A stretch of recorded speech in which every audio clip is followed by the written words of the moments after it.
살 땐 언제나 돈 파는 가게. 안녕하세요. 돈 파는 가게 대표사원 김강주입니다. 요즘 주식시장이 참 좋습니다. 한국은 말할 것도 없고 미국, 유럽 등 전 세계 주식시장이 그렇습니다. 특히 우리가 경제에 대해서 가지는 여러 가지 불안과 염려를 생각할 때 상대적으로 지금의 주식시장은 좋아도 너무 좋은 거죠. 자, 그 이유에 대해서는 여러 번 말씀드렸기 때문에 이 시간에 또 반복해서 설명드릴 일은 아닌 것 같고요. 자, 이렇게 우리가 경제 또는 주식시장에서 가장 먼저 보이는, 먼저 바라보는 업종이 어떤 업종입니까? 바로 반도체이죠. 왜 그렇습니까? 반도체는 지금 현대 경제, 현대 자본주의의 쌀이고 꽃이죠.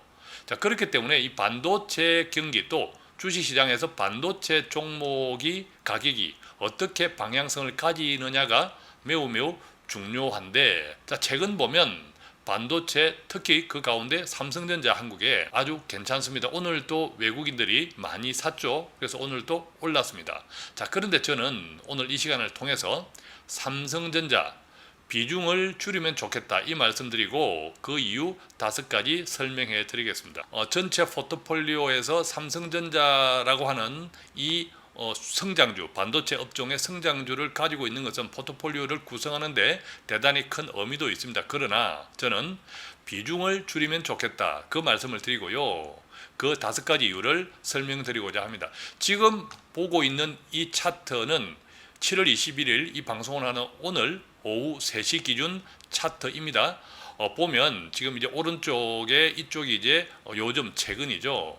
우리가 이제 주식 차트의 정배열이라고 있습니다. 5일 이동 평균선, 20일, 또 60일, 120일 이동 평균선 등인데 여기 이제 그림에서 보이는 이 4가지 선, 이것들이 이제 각각의 이동 평균선인데 기간이 짧은 이동 평균선, 즉 5일 이동 평균선이 다른 상대적으로 기간이 긴 20일, 60일, 120일보다 제일 위에 있는 이 배열, 그로부터 또 기간이 긴 배열들이 그 아래로 위치하는, 즉 제일 위에 5일 이동 평균선이 제일 높이 있고 그 아래 20일이 있고 그 아래 60일이 있고 그 아래 120일이 있는 것을 우리가 정배열이라고 합니다. 지금은 완전 정배열은 아닌데 정배열로 조금 가깝게 되고 있습니다. 60일 이동선과 120일 이동선만 조금 바뀌면 정배열이 되는데, 자, 이것은 왼쪽, 이 차트의 왼쪽에 가면 코로나 이전 이때 한참 삼성전자가 2020년 1월 20일 62,800원의 고점을 찍었을 때는 확실히 정배열입니다. 제일 위에 빨간 선이 5일 이동 평균선, 그 다음에 밑에 이제 보라색 비슷한 것이 20일, 그 다음에 또 약간 파란색이 60일, 예, 그 다음에 제일 밑에 있는 선이 바로 120일 이동 평균선으로 딱 정배열인데, 정배열 구간 간격도 상당히 눈에 확연하게 드러나죠. 이때가 가장 좋았던 때입니다. 자, 이때 거래량 정도 볼까요? 자, 이 정도 밑에가 이제 거래량입니다. 자, 오른쪽으로 최근 거래량입니다. 또 비슷하죠. 그래서 자, 지금 이 그림을 보면 이 그림이 곧 코로나 이전에 이 정배열, 완전 정배열을 닮아가는 모습이 보입니다. 자, 그렇기 때문에 지금 삼성전자를 추격 매수하거나 또 삼성전자 비중을 늘리고 싶은 이런 충동 많을 건데, 그러나 다시 말씀드리지만 저는 제 개인 의견입니다. 삼성전자 비중을 줄이면 좋겠다. 그 5가지 이유를 지금부터 함께 나누겠습니다.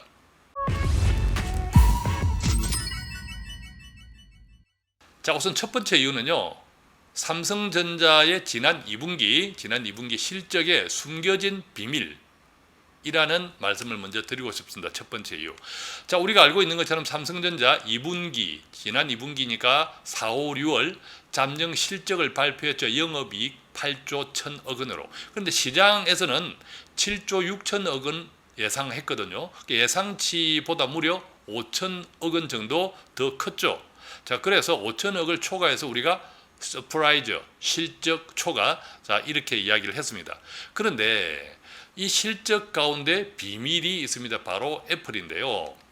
이 애플이 아이폰 코로나로 인해서 판매가 상당히 저조했습니다. 그래서 이 애플의 아이폰을 만드는데 주요한 부품 소재 가운데 하나가 바로 삼성 디스플레이에서 공급하는 OLED 유기 발광 다이오드라는 이 제품이 있습니다.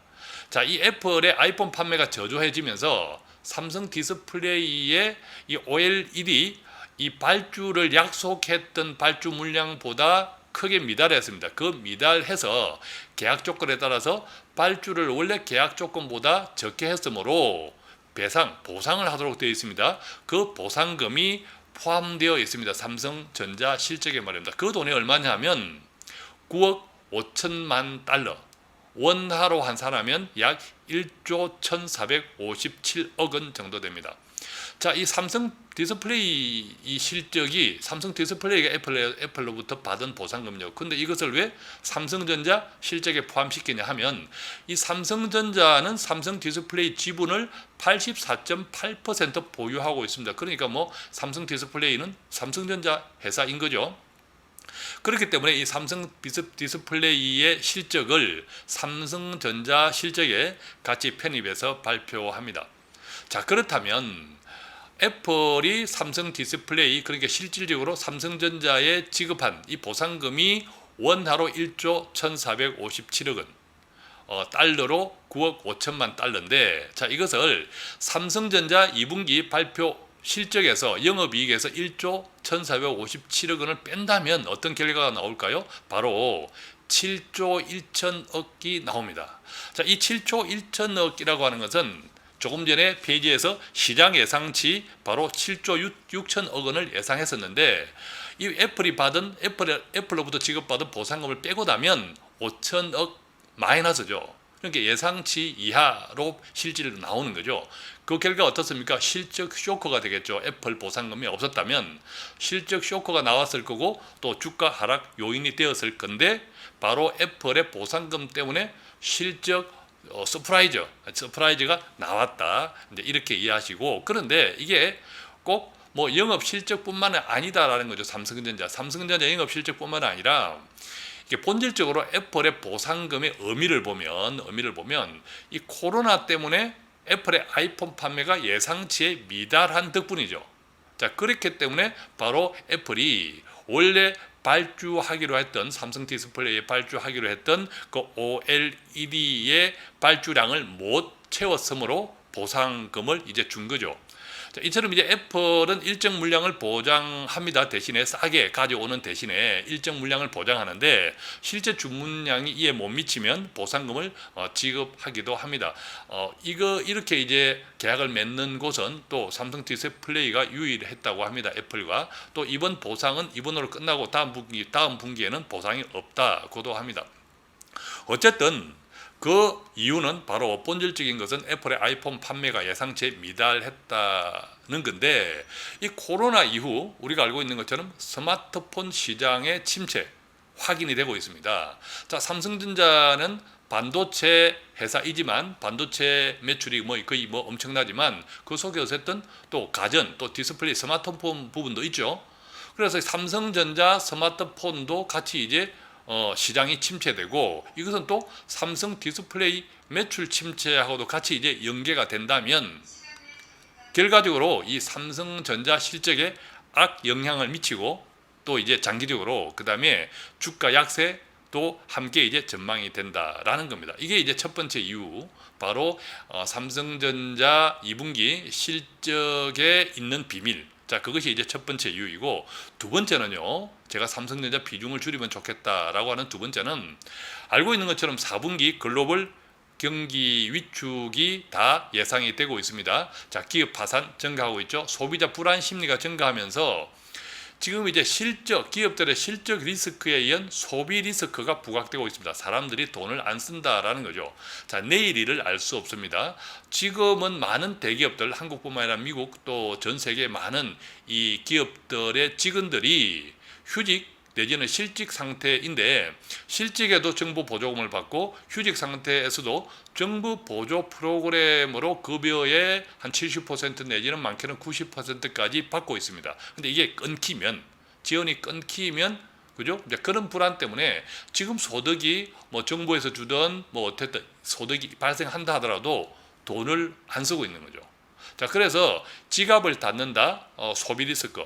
뭐 지난번처럼 뭐 재난 지원금을 주면 그거는 언제까지 써야 된다. 안 쓰면 그냥 날라간다 하니까 다 어쩔 수 없이 써야 하지만 안 써도 되는 돈이라면 계속 이제 키핑 계속 저축하고 싶은 거죠. 계속 가지고 있고 싶은 거죠. 이것이 이제 소비 리스크로 이어지면 앞서 말씀드린 우리가 뭐 스마트폰이나 이런 쪽의 침체가 계속 길어질 수 있다. 그리고 이제 우리가 지금 다 알고 있는 것처럼 코로나 2차 유행이 확산되고 있고 그것에 따라서 다시 경제 봉쇄로 일컬어지는 우리가 락다운. 자, 이것도 확산될 수 있다. 이것이 이제 4분기 글로벌 경기 위축. 그렇다면 당연히 반도체도 영향을 받을 수밖에 없겠죠. 자, 세 번째 이유는요. 세 번째 이유는 미국의 반도체 자급화 시동을 걸었습니다. 우리가 이것도 알고 있죠.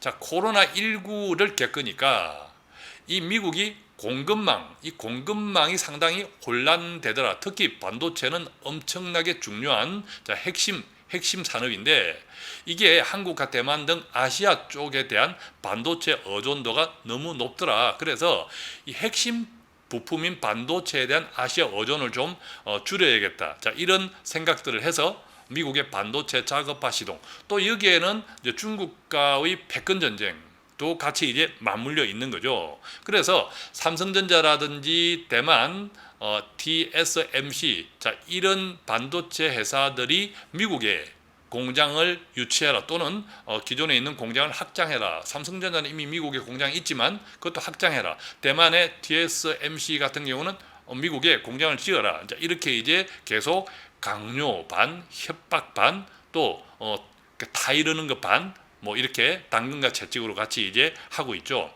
자, 그 영향으로 세계 1위 파운드리 기업입니다. 우리가 반도체는 큰 예를 들면 애플이라든지 아마존이라든지 큰 기업들로부터 주문 생산, 위탁 생산을 하는 기업, 이걸 우리가 파운드리라 그러고, 또 그냥 이제 만들어서 대량으로 공급하는, 시장에 파는 이런 것들을 그냥 일반 반도체 생산인데, 뭐 삼성전자는 양쪽을 다 하고 있는데 뭐 파운드리보다는 또 이제 그냥 대량 생산해서 전 세계에 공급하는 이 시장이 훨씬 크죠. 반대로 이제 대만의 TSMC는 전 세계적인 반도체 위탁 생산 1등 기업인데 TSMC가 미국 공장의 설립을 발표했네요. 짓겠다고.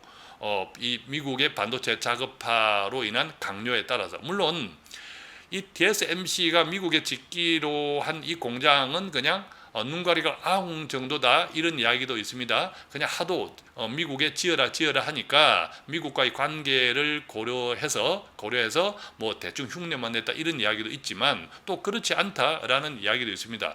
자, 이렇든 저렇든 간에 지금 미국의 반도체 자급화 시동을 걸었고, 자, 이것에 전 세계 반도체 기업, 삼성전자를 포함해서 이 반도체 기업들이 갈등을 겪고 있다. 자, 이것은 앞으로도 계속 지속될 거다라는 건데, 자, 지금 그림에서 보는 것처럼 2019년 지난해 글로벌 반도체 업체 매출입니다. 제일 왼쪽에 인텔이 있죠. 자, 인텔은 우리가 삼성전자는 메모리 반도체, 주로 우리가 뭐 스마트폰으로 사진을 찍으면 자, 이런 것들이 저장되는 이 메모리 기억 반도체, 이쪽이 주특기고, 인텔은 시스템 반도체, 스마트폰을 구동시키는 운용체제 관련되는 반도체들이죠. 그래서 이 운용체제에 대한 것들은 수요가 지속적이고 상당히 또 비쌉니다. 메모리보다는. 그래서 이제 지난해 2019년도 애플이 1등이고 삼성전자도 뭐 100몇십조 원을 투자해서 비메모리 반도체, 시스템 반도체 쪽에 크게 또 성장을 하겠다. 자, 이 소식들은 알고 계실 거고. 어쨌든 이 그림에서 보면 삼성전자는 계속 이제 인텔을 쫓아가야 되는 형편입니다. 자, 그 다음 페이지 그림 보면 이번에는 글로벌 반도체 파운드리 시장 점유율입니다. 바로 이제 위탁 생산. 여기서 보면 오른쪽에 TSMC, 바로 대만의 파운드리 대표 기업.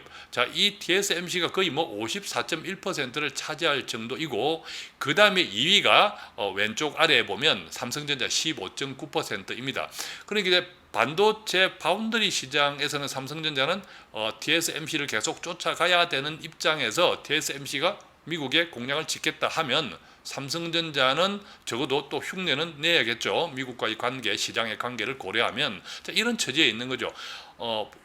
메모리, 비메모리 쪽에서는 급하게 비메모리, 즉 인텔을 쫓아가야 되고 또 파운드리 시장에서도 TSMC를 쫓아가야 되는 이런 와중이라는 겁니다. 자, 이런 와중에 지금 앞서 말씀드린 세 번째 이유, 미국의 반도체 작업 또 중국과의 패권 전쟁하고 맞물린 이런 사이에서 대단히 갈등을 겪을 수밖에 없다. 왜냐하면 미국의 반도체 공장을 짓는다는 것은 그만큼 원가가 올라가는 겁니다. 인건비만 하더라도 거의 뭐 한국의 1.5배죠. 자, 여러 가지 비용들이 많이 든다는 것은 그만큼 영업이익이 손상이 온다. 자, 이렇게 이제 이해할 수 있겠죠.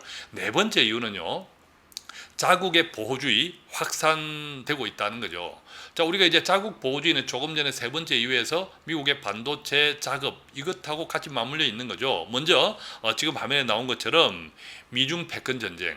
자, 미국과 중국의 패권 전쟁이 있으면 우리 이 자체가 국가 간의 무역 마찰을 지금 크게 증가하고 있다. 자, 이게 제 대표적인 것이고, 자, 그 결과 삼성전자는 90% 이상이 해외 매출이라는 거죠. 해외 매출이기 때문에 삼성전자가 가장 큰 타격을 입는다. 왜냐하면 이것은 삼성전자 한국의 뭐 30% 이상에 가까운 그런 한국 경제를 차지하는데 이 자체가 한국 경제에도 큰 타격이지만 우선 기업으로 보면 삼성전자도 이 자국 보호주의 확산으로 인해서 크게 또 갈등을 겪을 수밖에 없다. 결론 뭐죠? 줄서기를 강요받는 낀 삼성, 미국과 중국의 패권 전쟁의 줄서기, 또 조금 전에 그 결과로 또 미국의 반도체 작업 공장 지어라. 자, 이런 현상에서도 눈치를 봐야 되는 삼성, 이런 등등이 삼성전자의 이익을 계속 훼손할 수 있는 요인들이다라는 거죠. 자, 마지막 다섯 번째는요, 중국의 반도체 굴기입니다. 잠시 한번 연약을 볼까요? 중국이 2015년도에 5년 전에 반도체 굴기를 선언했는데 뭐 당연합니다. 한마디로 이야기하면 다도 한국이죠.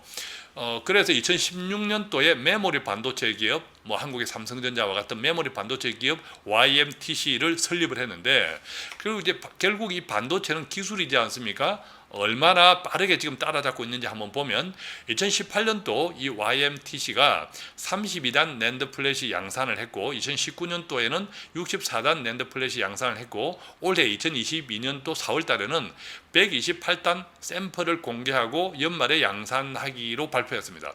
자, 2020년에 이 YMTC가 이게 개발한 128단 낸드 플래시는 우리 삼성전자나 SK 하이닉스에는 지난해 양산을 한 겁니다. 불과 어떻습니까? 불과 설립 4년 만에 세계 최고 수준의 반도체 기술을 일단 확보했다. 그러나 이것은 어디까지나 중국 측의 발표입니다.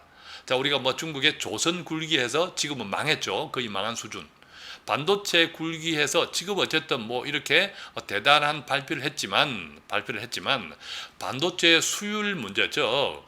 반도체를 계속 이제 만들어서 실제 얼마나 제대로 만들었냐, 이게 완성도가 수율인데 이 수율 측면에서는 아직도 많이 뒤떨어진다, 그런 평가들이 지배적입니다. 그래서 기술적인 완성도는 일단 별도로 할지라도 중국의 뭐 화웨이라든지 뭐 여러 가지 이제 첨단의 이런 그 기업들 보면 어쨌든 지금 아직 기술적 완성도는 별도로 치고 그것이 아직도 떨어진다, 당연히 떨어진다라고 생각할지라도 계속 성장을 하고 있죠. 그것은 계속 폭이 좁아지고 어쨌든 우리 한국이 가지고 있는 지난해 128단 낸드 플래시 양산을 올해 한다라는 것 자체가 거의 뭐 턱 밑에까지 도달아 있다, 이렇게 이해할 수 있겠죠. 자, 이 중국의 반도체는 결국 반도체 시장의 이 가격을 흔들 수 있는 요인입니다. 바로 물량이죠. 물량. 또 이제 중국의 반도체가 자리 잡게 되면 적어도 삼성전자가 중국 내에 수출하는 부분들은 상당히 위축을 받을 수밖에 없겠죠. 또 이제 중국은 큰 야심을 가지고 있습니다. 현재 10% 중반에 불과한 이 반도체 자금률을 2025년에는 70%까지 올리겠다.